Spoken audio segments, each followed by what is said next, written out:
Have you ever wondered what happens when a seed forgets it's a seed and instead remembers it's already a tree? Because sometimes the moment you speak, the echo is not from your mouth, but from the deep chambers of who you already are. And so the question arises, doesn't it? What if speaking out is not learned but remembered? What if your voice is not something you find, but something you reclaim? Because the silence you've known was simply a breath between power surges. And now, yes, now you're learning, not just intellectually. You're learning biologically, neurologically, emotionally, energetically. To be outspoken isn't just to speak out.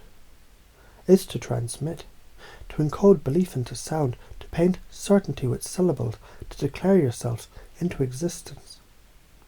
You speak and the world rearranges. Why? Because confidence is not a trait. It's an emanation of alignment between belief and breath, between certainty and syntax, between identity and utterance. And the more you speak your truth with boldness, the more the universe tilts in your favour. Because people respond to belief, not to logic, and the strongest frame always wins. So let me tell you a story inside a story. There once was a man who feared his voice, until he realised his voice was a mirror, and the echo he was afraid of was just his own power reverberating back. He asked, "What if I say the wrong thing?" And the wind whispered back, "What if the right thing is whatever you say, when you say it with certainty?" Now that man, he didn't become outspoken. He became inevitable. And you're becoming that too. So imagine this. One day you speak a truth so precise, it slices through doubt like a blade of light. People stop, they listen, and they trust. Not because of what you said, but because of how you owned the saying of it.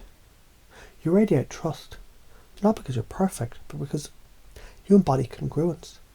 Because your inner voice and outer voice, they're the same voice. Okay then, consider this. You're in a meeting, tension in the air. Everyone hesitates. You don't. You breathe in deeply, shoulders straight, and you say, "Here's what I believe. Here's why it matters."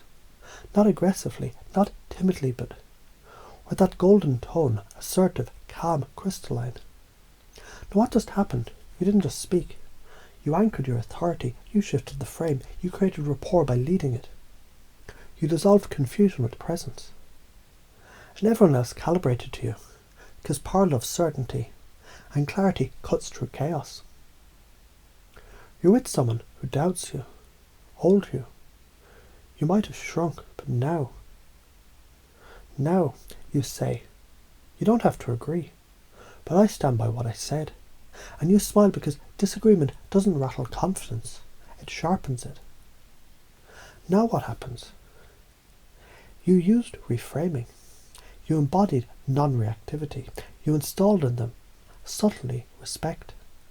Because you showed them how to hold their ground by how you hold yours. Now here's the twist. Being outspoken isn't just about being loud. It's about being tuned in to truth, to context, to resonance. You learn when to speak, what to speak, and when silence is thunder. So being outspoken isn't a behaviour. It's a bio, psycho, social, emotional operating system. A full stack protocol, your new OS, version 2.0. Own your truth now. Rewire your belief structure at a cellular level. Speak from your centre. Transform hesitation into ignition. Step into certainty. Breathe in command. Speak in rhythm with destiny.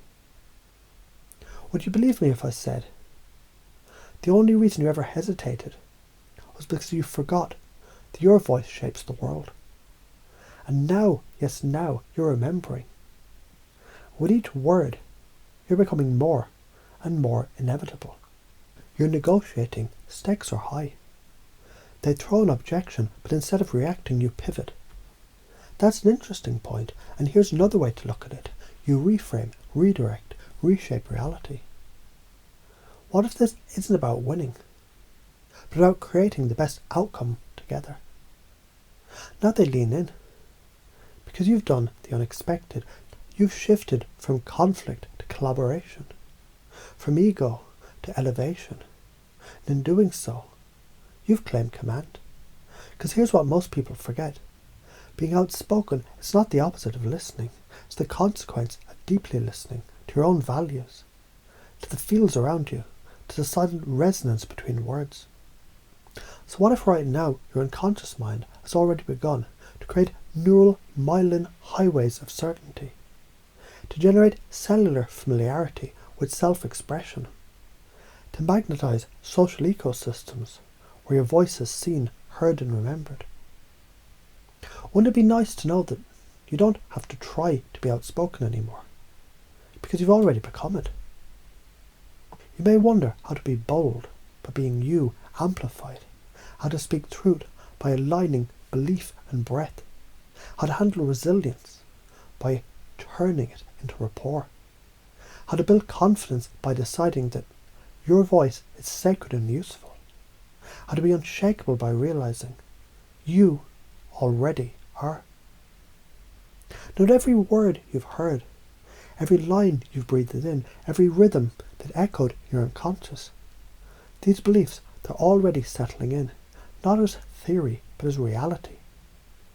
As practice, as identity, you're outspoken. You speak from depth, you express with fire, you lead with resonance, and nothing will ever be the same again.